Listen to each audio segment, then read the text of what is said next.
Hi, welcome back to my channel Tara's Curry World. எனக்கு ஈஸியான ஒரு கத்திரிக்காய் ரெசிபி பார்க்க போகிறோம். கத்திரிக்காய் அதுக்கு நான் ஃபஸ்ட்டு ஃப்ரை பண்ணி வச்சுருக்கேன்.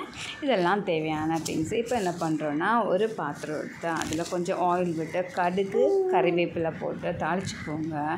அதுக்கப்புறம் நம்ம ஆனியனும் கார்லிக்கும் குட்டி குட்டியாக கட் பண்ணி வச்சுருக்கணும். அதை போட்டு நல்லா சாட் பண்ணணும்.